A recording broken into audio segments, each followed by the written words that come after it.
Singularity.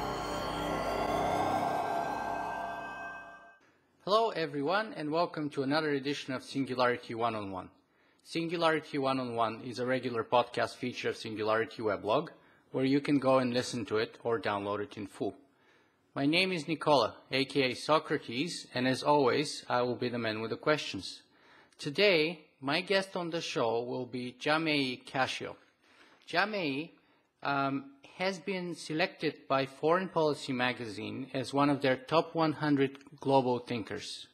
He writes about the intersection of emerging technologies, environmental dilemmas, and plausible scenarios of the future. He is also a senior fellow of the Institute for Ethics in Emerging Technologies and is therefore perhaps the fourth or the fifth person from that institute that I'm bringing on the show. So without further ado, hi Jamais, and thank you very much for being with us today. My pleasure. Jamais, you're such a diverse thinker. As you often say in some of your previous interviews, you're not an expert in anything, you're a total generalist.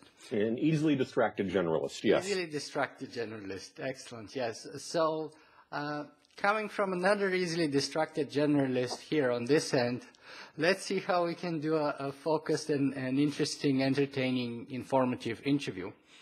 And perhaps I should start asking you with, how did you get to be an easily distracted generalist, interested in issues such as technology, ethics, politics, and so on? That's a good question. I would suspect that some of it comes from having intellectually generous parents who allowed me to just follow my interests wherever they led. And part of it came from being a geek, not really dating or anything in high school, and so having the traditional lack of social life, meaning a great deal of interest in Dungeons and Dragons and the other kinds of geeky adventure fare that you would have in the 1980s was when it would be. And that sort of set me on my path. I actually started my university work at University of California at Santa Cruz. I started that as an astrophysics major and shifted over to become an anthropology major in the first year because there were a lot more women in the anthropology classes than in the astrophysics classes. I was 18 years old. There are priorities here. So you had to catch up on the dating scene, in high school. Exactly. Yes. And then I added a second major of history because it turns out that I was pretty good at it, and I ended up doing over a course of 5 years at UC Santa Cruz, did two majors, with one being anthropology with a focus on physical evolution, human evolution, and the other being history with a focus on modern history and revolutionary movements. Mm-hmm. So from there went, of course, to graduate school in political science, because why not go for a third social science? And there I studied international politics. And so this is interesting. This was the early 1990s, and I wanted to do a dissertation. I did my master's degree, completed coursework, did all the tests and everything, wanted to get to my dissertation. And what I wanted to write about was the impact of emerging technologies on international power. Okay, now this is a seemingly common sense idea. In fact, you'll probably find it as a standard essay topic in advanced undergraduate poli-sci courses these days. At that time, early 90s, I could not get a dissertation committee. I could not find enough professors who were interested in that subject to sit as a committee for me.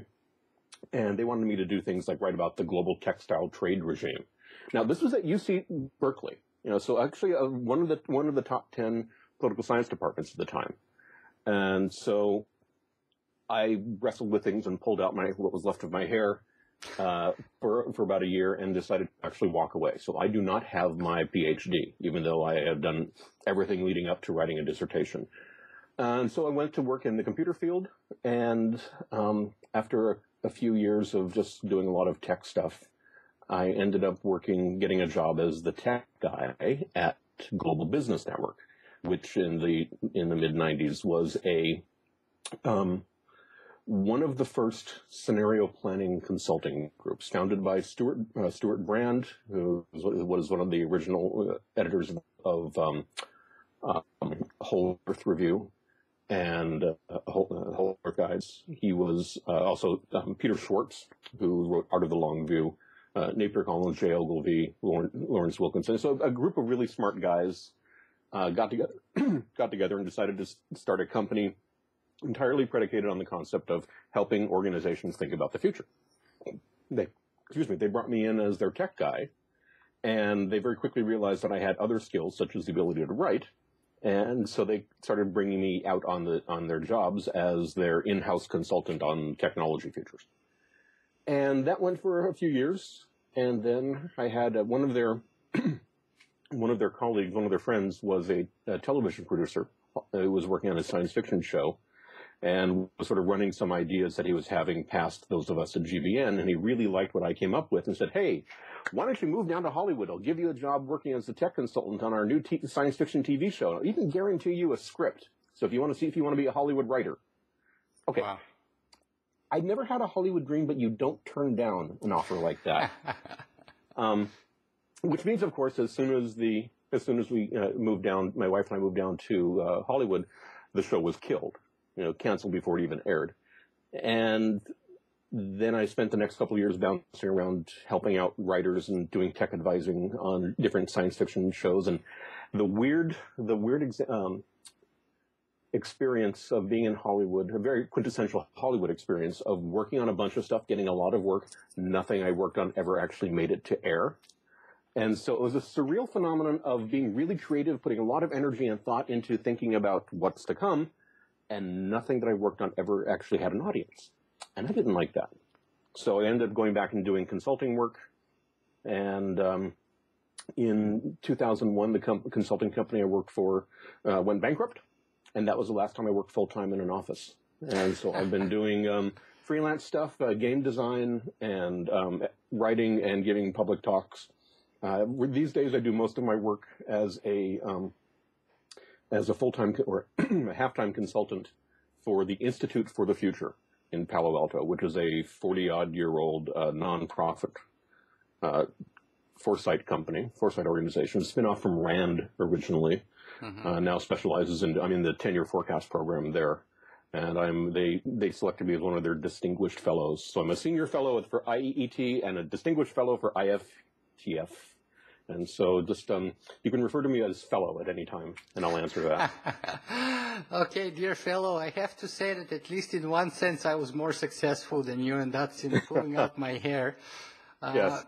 Perhaps because of our common experience in academia. I myself had a joint specialist in political science and philosophy and a minor in economics as an undergrad. And then I did a master's in international relations. My thesis was called Hacking Destiny, Critical Security at the Intersection of Machine and Human Intelligence. Nice. And I went into a ton of trouble with that. And the major criticism was that I didn't address the literature from the 70s and early 80s sufficiently enough. Interestingly, that was the literature my professors were most familiar with, because that's when they graduated pretty much. Right. Anyway, so I decided after that enough of academia, and I started this blog. So if you studied international relations, did you read any of Ken Walt's Theory of International Politics, Man, the State, and War? Yeah, I think he was one of the realists, right? Yeah, neo-realist. He was actually he was my main mentor at UC Berkeley. So I worked most closely with Ken. He was of all the faculty members, he was the one person who actually thought there was value in my dissertation idea. So, that's very interesting. Also coming from a neo-realist too. Mm-hmm. That's fantastic. Wow. Okay, so enough about history and politics. Okay, no, but that's actually very relevant, I think, and the reason for that is this, because, and perhaps I should bring that point here right now. Your criticism often towards the Singularity community is that we don't bring enough humanity. That is to say, we don't bring enough politics and enough ethics when we're talking about issues of technology. And many of the people, many of the people who are the creators are software engineers and engineers, and they do not consider generally issues of ethics and politics. Yeah, that's very true. it is definitely ethics and politics, but even beyond that, just the understanding of how society responds to things. There's an unfortunate assumption that humans behave as rational actors, not just in the economic sense, but as the easily slotted into your algorithms sense. And people don't act like that. And it's unfortunate when I see people who are otherwise brilliant. And a lot of the folks that I've dealt with and I've spoken with in the Singularity community are just completely flat out brilliant, and yet don't have a strong grasp of people. And so we end up with these kinds of just so stories about the singularity that fall apart as soon as you start thinking about how would regular people, how would political leaders, how would business people, how would they actually respond to the arc of this story. A lot of the narrative around human reactions to the singularity really focus on what happens afterwards. And very often that's just, well, the machines have taken over and the human era is over. And I don't know, intentionally or otherwise ignores the ramp up phase. What happens as these systems are getting more and more sophisticated? What happens as the technology is getting better and better and people are using it in different ways? And there's a sense of competition among the different people who are developing the technologies, the different political groups. And that point in time, that point in the arc of a singularity is in many ways the critical point, because that's when, even if you have the arc of the technology leads us in one direction, that's when the world can push us off in a different direction.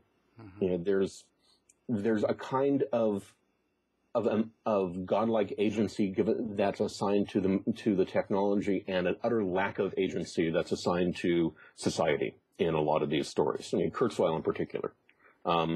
Ben Goertzel not so much, but the primary narratives around the singularity are this: humans, our only job is to build the machines and then go away.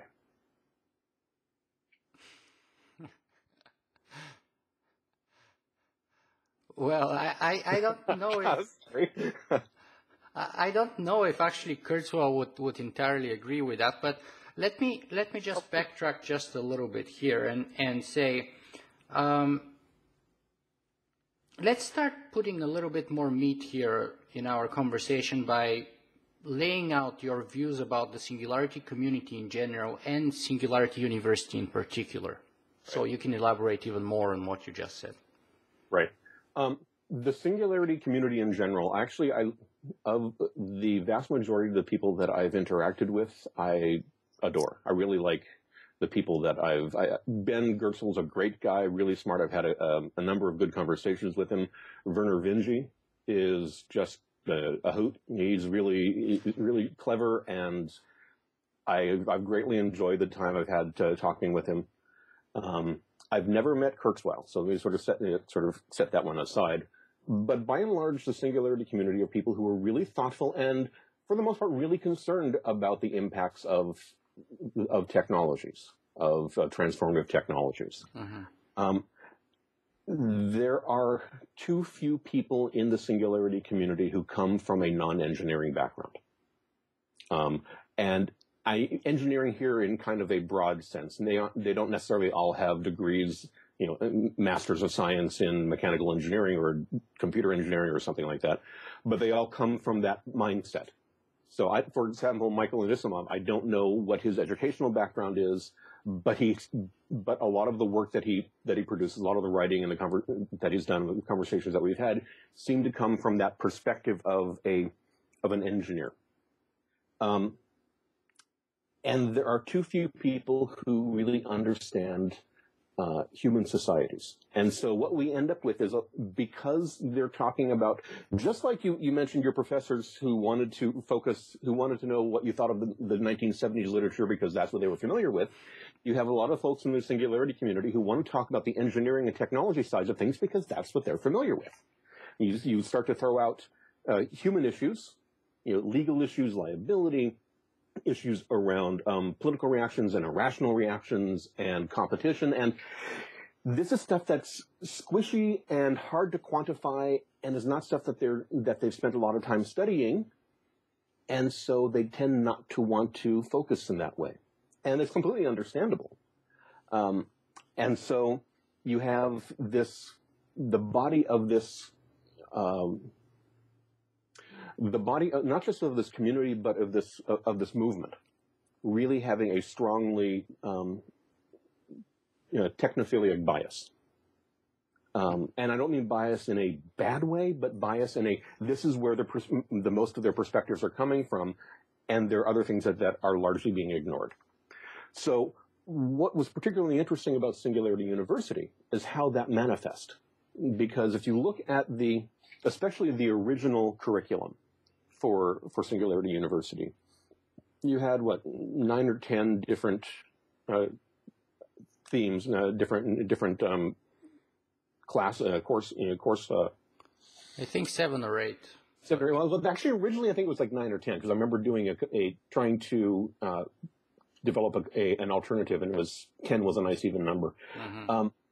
But the point is that there were these 9, 10, 7, 8, whatever different themes that the vast majority were essentially, here's this really cool new technology that is going to change everything. And then you had one that was policy and law and ethics, ethics. And so it's like, okay, we have these 8 different fields, and then we're going to talk about one. Everything else that has consumed humanity for the last 10,000 years, we're just going to give you just one. And to the extent that they talked about economics, it was all about investment opportunities. And as I look more and more into what was being done originally at Singularity University, it felt very strongly like we're going to talk to business leaders to tell them how to invest, and give them and let them be really smart at dinner parties to talk about great new technologies and to know where to invest. Or to entrepreneurs who want to create startups. Exactly. And Singularity University has a slogan of being preparing humanity for the coming technological era, or something along those lines. But it's preparing humanity. And this is not about preparing humanity. This is about lining your investment portfolio. And so you probably read the piece that I wrote a few years ago, sort of setting up an alternative curriculum that was really about what are the issues that emerge when you talk about these kinds of technologies. What have we seen in the past? What can we imagine going forward with these arenas of technology? And really, what are the issues of liability? How do people respond to these kinds of developments? How have they responded in the past? What can we learn from those past examples? Mm-hmm. Maybe that's one way to clarify. There wasn't much of a sense of learning from the past in the Singularity University curriculum as it was originally proposed. And I know that it's evolved over time, so I don't want this to sound like It's interesting, though, because you raising some of the points that I raised as my own personal criticism when I was there, part of GSP 11. As a philosopher, I consider myself to be sort of a philosopher in a way. I mean, my writing name is Socrates, right? Yep. So those are some of the same criticisms that I had while I was there.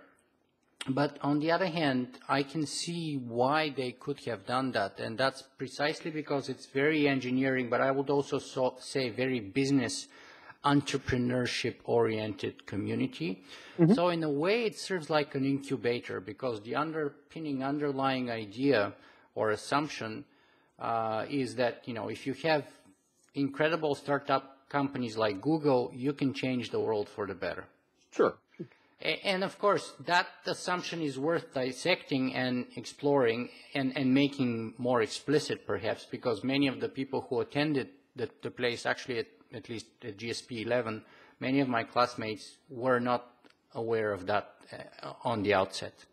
And what's actually one particular thing that I would like to push on this very point is that people, especially in the with an engineering mindset, an engineering background, don't recognize that they have that they embed political and social biases into the seemingly objective engineering work they do, the choices about interfaces, choices about language that gets used, these are all political and social choices that, if they don't recognize them, have no way of actually breaking them down and saying, is this the right possible choice?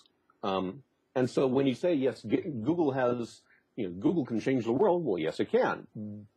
But the mindset underlying the Google approach around wanting to categorize and collect everything has historically run headlong into mindsets from other kinds of, and political perspectives from other kinds of industries, other kinds of societies. And so you end up with, so cases where Google can't do its street view because of very different views on privacy, or Google can't, or the whole issue around, can it actually scan all of these books? Because one perspective says, well, information should be free, or at the very least should be cataloged. Another perspective is saying, well, no, you don't own these things. You can't do that at least without asking. And so I think you're absolutely right that there is a feeling of almost heroism. And the folks who are engaging this kind of research see themselves as heroes, see themselves as changing the world for the better, but often don't quite get that not everybody sees what agrees with their view of what a better world looks like. Mm-hmm. So let me ask you this then. Is that why in one of your previous interviews that I saw, you said, if I can't dance, I don't want to be a part of the singularity? Yes, well, it's a famous Emma Goldman line about the Russian Revolution, 1917. And she was an ardent communist, and was really disappointed with the way the Russian Revolution turned out. And her line, which may or may not have actually happened, is kind of apocryphal at this point, was in response to the crackdown on celebration, crackdown on frivolous behaviors. And if I can't dance, I don't want to be part of your revolution. Well, and that's why I thought that was a really apropos line, a really apropos concept to apply to this future revolution. You think you see the singularity in this kind of revolutionary, especially in the classic Marxian, all that is solid melts into air, revolution of transformation, revolution equals transformation. If I can't dance, if I can't be a human, if I can't be a person and an individual, and if I can't express myself in non-rational ways, I don't want to be part of this.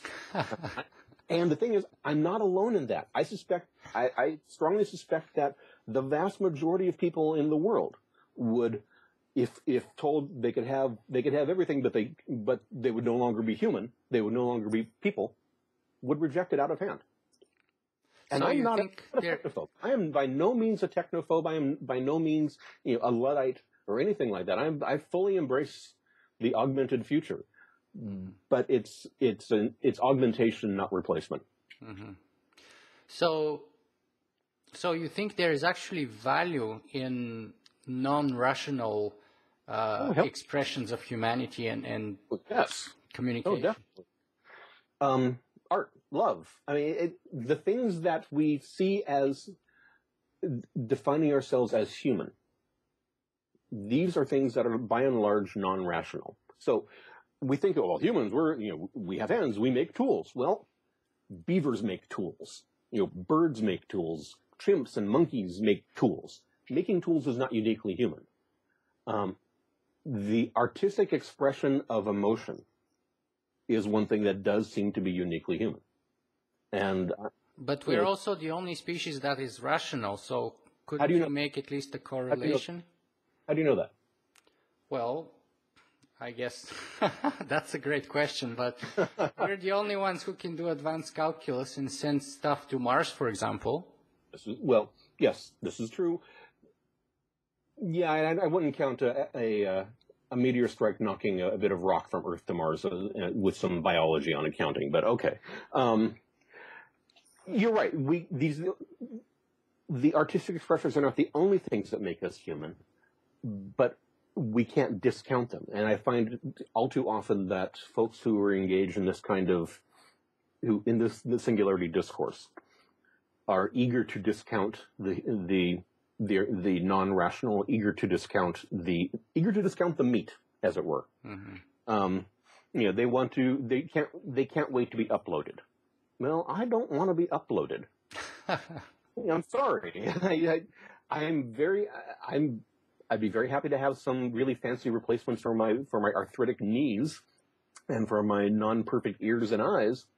But, by and large, I want to remain me. So there is benefit to biology.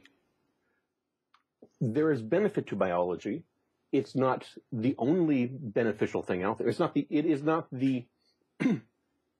not perfection, but it is something that I do think, and this is obviously we're veering off into personal philosophy here.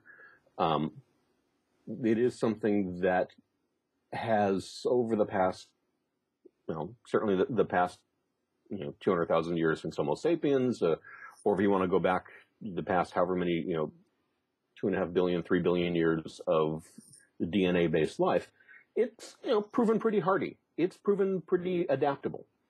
But it's very limited in personal instantiations, right? So this instantiation that I'm discussing this topic with right now is likely to last only another 50 years at best, or 60 maybe or so. Let's say 70 even if it's like really amazing, provided our current level of technology. And how long will the computer that you're using last? My last desktop lasted about 5 years and 2 months.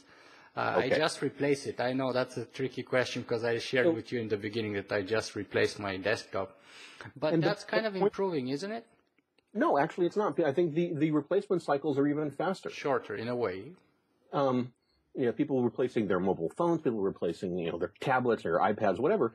The point being that we have this, because of a history of lived experience, we know that the meat is fragile. We know that bodies die. And we have this weird, schizophrenia about our technology, in that it's disposable in many ways. I mean, I'm done with this computer. I'll toss it into the trash or toss it into electronics recycling to try to, dig out the little bits of gold and platinum. Or with this sense of, the things we make are permanent. The things we make are forever. And I have more trust in the meat that I live in being around in 50 years than in any of the hardware that that I interact with on a daily basis being around in 50 years. So would you then at least consider enhancing or improving the meat that you have? Oh yeah, definitely. I do it already in a very primitive external way, glasses and hearing aids and the like. I would, I wasn't joking about having arthritic knees. I would love to get bionic knees. I would love to get, replacements, or at least bio replacement eyes that work perfectly. Or I would love never to have a ringing in my ears, tinnitus again. Just get those suckers replaced. Get them augmented. Yes, go for it. I would love that. But there's a point, and this is actually becomes an interesting philosophical point of where does the person end as you replace more and more pieces of you? There probably ends up being, very closely related to have you replaced your brain yet? But I'm very happy to be augmented, enhanced, and extended. Like I said, just not replaced. But doesn't that mean that you're sort of fetishizing the biology, that meat that's inside of this box here? Like, how is that different than fetishizing the computer? Yes. I'm trying to think of what's the best way to articulate this, because at a superficial level, you're correct. I am ascribing to the biology a particular kind of value, a special value. But in that, I have about 6.5 billion fellow travelers. That is, I have a lot of other people on this planet who ascribe the same kind of thing. So it's a fetish, but it's a really damn common fetish. But that's no excuse for it. I mean, if you go to in the time of the Inquisition, when people were being burned in the stake, you could probably take a poll and someone would say, yeah, look, 80% or 75% of people support others being burnt on the stake. But that doesn't justify, that doesn't make it worthwhile, that doesn't excuse it ethically. Not from a 21st century perspective, it doesn't. See, sure. There's a kind of, you're trying to ascribe a modern, you're trying to use a modern perspective on a pre-modern phenomenon. It's entirely possible, and I do not dispute in any way that 100, 200 years from now you'll have people looking back, or whatever think of themselves as people, looking back and saying, can you believe that people actually fetishized, the meat brain and all of its failings and its aneurysms and, and it's just completely ridiculous. And it is, but I've never claimed not to be ridiculous. I almost damaged mine this summer. I was rushing out the door, going out for a bike ride, having my bike on my shoulder, and I slipped on the top stair because the floor was just being mopped, and I fell down the stairs and I hit my head brilliantly every stair going down the way. Oh, ow. Right? And I blacked out in the end. I passed out. The only thing that actually saved me was that I had a helmet on. Yes. But so I ended up with a pretty serious concussion and was out of commission for a few weeks and had about probably 6 weeks before the headache stopped and all that. But that's just one example of how really fragile this is. And yet, you are seemingly okay now. Human biology has evolved over the course of the 3.5 billion years, whatever it is, of DNA life. Biology has evolved to be remarkably resilient, to basically be able to repair itself in ways that we have no clue how to do with our hard technologies. Mm-hmm. I mean, take your computer and drop it down that same set of stairs and tell me that in 6 months it's going to be just fine, just lying there on its own. Yeah, but look at it. The same argument has been given in the early 1900s about cars and horses, right? Horses have been around for thousands of years. Look at them. They don't break up like the early cars did. They were faster than them. They were easier to maintain. Everybody could have a barn and just stick the horse there. And, you don't have to go to the fueling station, really. You just leave it on the lawn and it takes care of itself, So, I mean, that argument seems to me not very convincing, is it? Well, if you're talking about replacing an external tool. You're replacing, so the horse is an external tool. No, you replace the whole biological organism by a tool. But from a human perspective, you're talking about it's a tool. It's a mechanism of implementation. You're trying to implement a particular function. In the case of the horse and the car, it's transportation. The brain is not a tool in a way? Well, it's really hard to see it as a tool, because you have to ask then who or where is the tool user? Yeah. So are you saying it's a tool that uses itself? Then you're really begging the question of what a tool is to begin with. To the degree that I think that most of us would accept that our personalities and our identities reside in our brains, we can't simply talk about it as being a tool in that simplistic implementation sense. Mm-hmm. And so because of that, I'm not so quick to replace it. I said I'd be willing to replace my eyes. Now, in this sense, I'm willing to say, okay, yeah, the eye is a tool. In a really broad, hand-wavy way. The eye is a tool. The ears are tools. The knees are tools. But the brain, because that is the seat of identity. So is that the point where you dig in your heels? I'm willing to upgrade every other part except for my brain. At this point, I'm really careful. I'd be really careful about upgrading, because I don't want to have to deal with the 18-month upgrade cycle of my upgrades, replacing my eyes every 18 months because the better versions have come out. And so I'm actually much more fond of exocortical, external technologies because you can upgrade them without surgery. That said, yeah, if I was going to dig in my heels anywhere, it would be, the last stand would be about the brain. Now, if we're at a point where we can readily, safely, and reliably replace other body parts, then there'd be an interesting conversation to be had, especially if there was a safe, reliable, et cetera, brain replacement. I don't even know if that's even the right way of. Did you ever read Hans Moravec's Mind Children? Yeah, actually, I did read it probably 7 or 8 or 9 years ago. More than that. Part of my thesis. Yeah, it was a long time ago. Yeah, preparation, yeah. Especially in computer books. He actually had a really brilliant idea. He said, if you're going to do a brain replacement, you want to have a continuity of identity. And the way you would do that would actually be to essentially read molecular levels of the brain layer by layer and build them up layer by layer in the machine. You build up the analog in software and have them connected such that the identity, the person is conscious and keeps their identity across that entire transformation, from like this, so that at the end point, you have these wires running from the computer into the skull of an otherwise empty skull, and the person has retained their sense of self.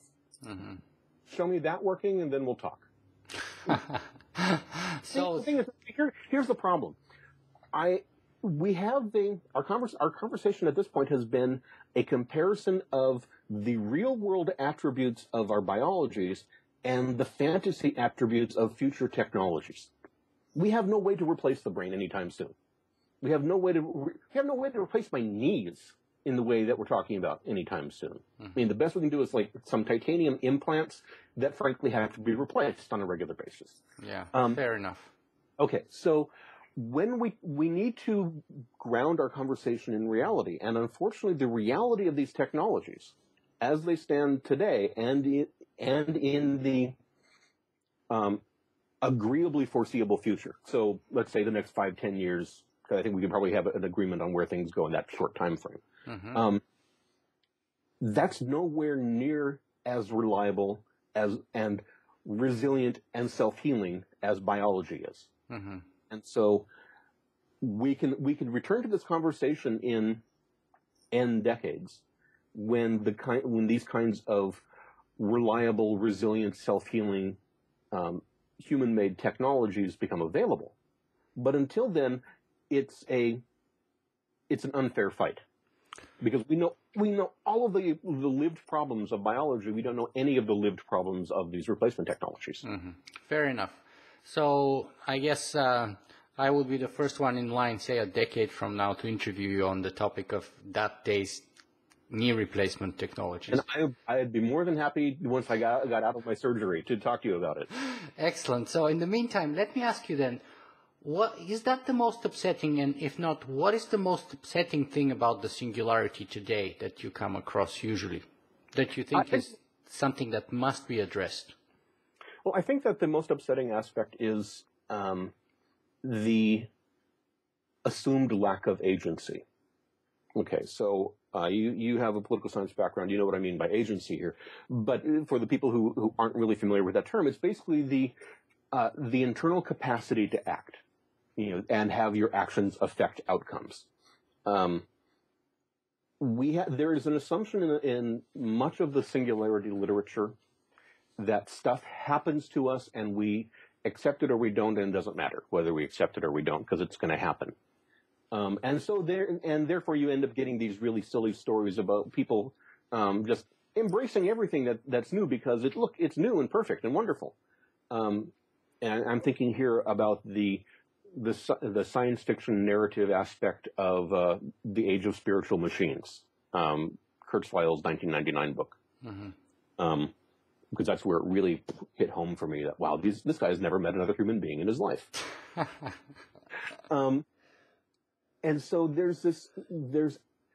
actually, let me clarify. It's not simply the lack of assumed agency on the part of humans.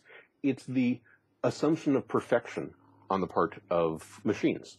So, the standard narrative about the computer waking up, AI singularity, because if you remember, Vinci actually had 4 different models of a singularity, and only 2 of them involved computers. Yeah. The standard narrative essentially has, once the computer wakes up, it's able to take over. It self-improves at a pace rapidly than anyone could ever imagine, and it takes over, and we're done. And there's a hell of a lot of hand-waving involved there. Okay, how does it self-improve? Yes, it may have a better understanding of its inner workings than humans, but that's assuming that it actually has it's been given the data background to be able to understand what's happening in itself. It may be able to alter the software, but it's not going to be able to alter the hardware without help. And what if somebody pulls the goddamn plug? There is this almost charming assumption of godlike power, lowercase g, godlike power on the part of these, suddenly sentient, suddenly self-aware machines. That is contrasted against a bunch of bumbling humans who had no idea what they'd done and have no idea how to stop something as simple as a computer that's, going crazy, figuratively speaking. Do you know who Jaron Lanier is? Yeah. I have interviewed him on this show before. I've interviewed every single person you've mentioned so far today. Except your supervisor. Okay. Except graduate school. Yes. Yeah. So you've interviewed Hans Moravec? No, not him. But Werner Vinci, Ray Kurzweil, Michael Anisimov. Who else did you mention? Any women? I've interviewed Dr. Linda McDonald Glenn, Natasha Whittemore. That's actually, just as a side note, one of the things that really is a constant point of sadness for me is just how white male biased the Singularity community is. Yeah, my wife is merciless on my guest list on the show when it comes to women guests, and I am trying to keep her happy and interview as many women as possible. As a middle-aged white male, I say this with authority, that there are too many of us in this community. Anyway, Jerry Lanier. So he actually had a really amusing story of, 10, 15 years ago, where he basically said, any singularity is going to end with a blue screen of death. Which, there are a lot of things to criticize about his stories, and I don't take everything that he says with complete seriousness. But I think that generally speaking is a really astute observation, that you have these kinds of the real world manifestations of the things that we build, of the technologies that we build, are imperfect. The real world manifestations of our digital systems are buggy. The real world manifestation of the hardware that we build fails. And this is not constant failure, it's not constant bugginess, but it's regular failure, regular bugginess. I just had to send my main computer back to the shop to have its hard drive replaced. It was under warranty. It's a hard drive. They've been making hard drives for decades, and they still fail in really ridiculous ways. I mean, why? I have to have 4 different backups of things just to make sure that I really don't lose my data in case I have multiple failures. And we think these kinds of systems are going to take over the world. I will not discount the scenario of the classic Singularity AI scenario as being a possibility at some point, but it's going to require a paradigm shift in how we build our computers. It will require an utter transformation of the way we make our tools, and that's the only thing, that was what would allow something like, a singularity of this model, of this approach, to happen. Now, sort of take that. If we look at Vinci's classic formulation of the singularity, he had 4 of them. One was the network wakes up, which basically Google gets smart. All those was pre-Google. And the network wakes up, individual computers wake up, augmentation of human plus computer, and biotech. And he was sort of like very vague on that last one. Biotech, nanotech, something like that, but basically an internal transformation. Those last two, of augmentation of human intelligence and the digital augmentation of human intelligence and the biological augmentation of human intelligence, those strike me as far more plausible pathways to a transformative scenario than the magical computer waking up. And it's sad to me that the Singularity community has focused so on the former rather than the latter.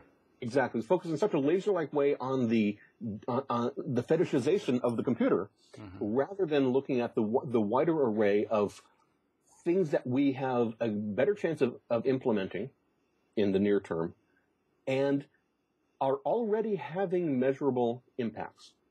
I mean, we are already seeing phenomenon around the use of pharmaceutical enhancement of minds that are really primitive, because the drugs that we're using are really primitive. But we have a pathway of understanding where to go with that. And the more that we do research on the brain, and yes, that may help the development of brain-like computers down the road, but in the nearer term, it's going to help the development of augmentation, pharmaceutical and biological augmentation of that brain. One thing I mentioned in the If I Can't Dance, I Don't Want Any Part of Your Singularity talk that I gave in New York a few years ago that also doesn't get sufficient attention is the idea of collective intelligence. That, yes, you want to compare the super smart HAL AI to any one human brain, and okay, yes. But we don't live in isolation. We have even in this really primitive, where we have to use our mouths to speak to each other kind of way, we have the ability to share our thoughts and collectively think about the world. And that the collaboration that arises from diversity, and that's actually the really critical phenomenon here, because it wouldn't be replicated by just having a million versions of the same computer. It's a diversity of minds that arises from our individual histories, individual cultures, beliefs, ethics, politics, norms, all that damn non-rational stuff that actually gives us a variety of perspectives that allow us to create ideas that are greater than something that any one of us could come up with individually. So, if you wanted to press me and say, do I think that a singularity in the very broad senses is going to happen? Yes. Almost certainly we'll have some kind of transformation around intelligence over the course of the next few decades that will utterly reshape how we live on this world. Do I think it'll be because we have super smart MacBook Airs? No. It's not artificially intelligent iPads or Windows 14. Yeah, you anticipated my question here, which was to say that you're definitely a singularity critic, but I was going to say it doesn't sound to me like you're a complete singularity skeptic, though. No, I'm a critic of the way I'm a critic of the singularity movement. That's probably a better way of putting it. I think that this is a really important topic. That in fact there are developments along the lines of augmentation and AI and all of these different phenomena that will have transformative effects. Will be radical changes to our economies, radical changes to how we do our politics, how we manage an environmentally broken world. And very, very little of the conversation that actually takes place among the people who refer to themselves as singularitarians really focuses on that. It's all about either just so stories about how the machines wake up, or about how the machines are going to kill us all. We need to figure out how to make them nice, or the machines are going to give us it'll be machines of loving grace and they watch over us and make sure everything's okay forever and ever. Amen.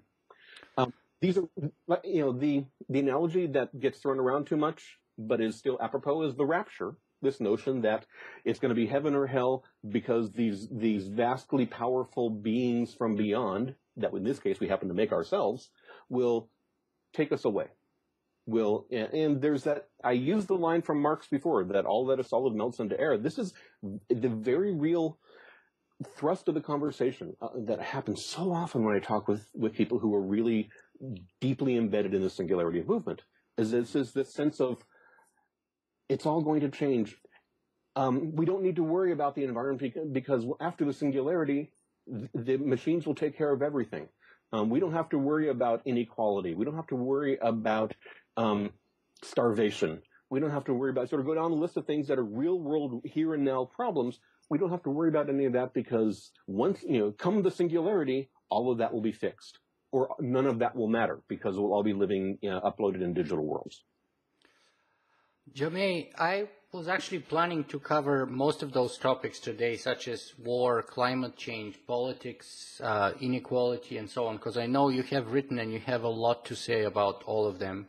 But unfortunately, for one of those human,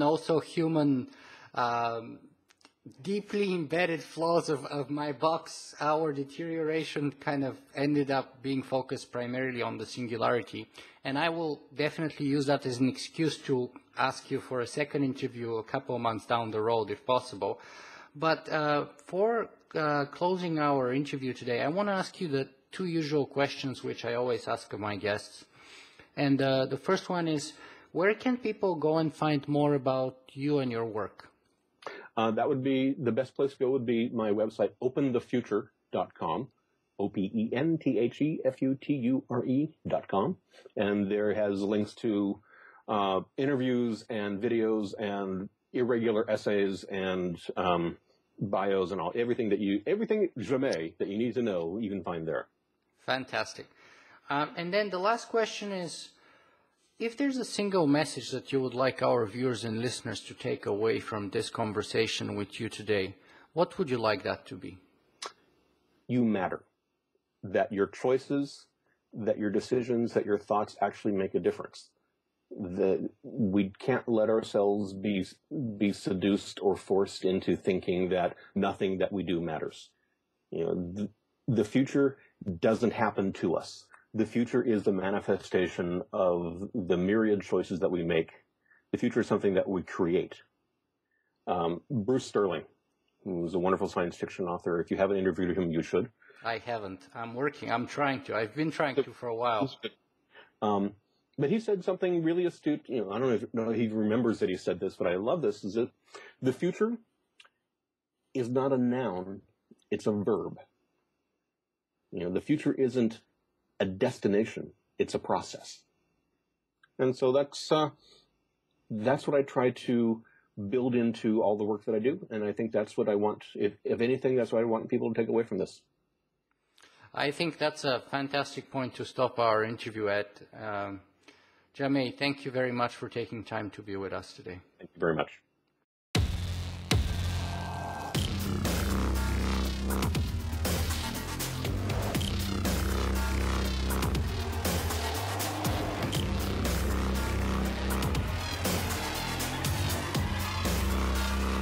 Singularity.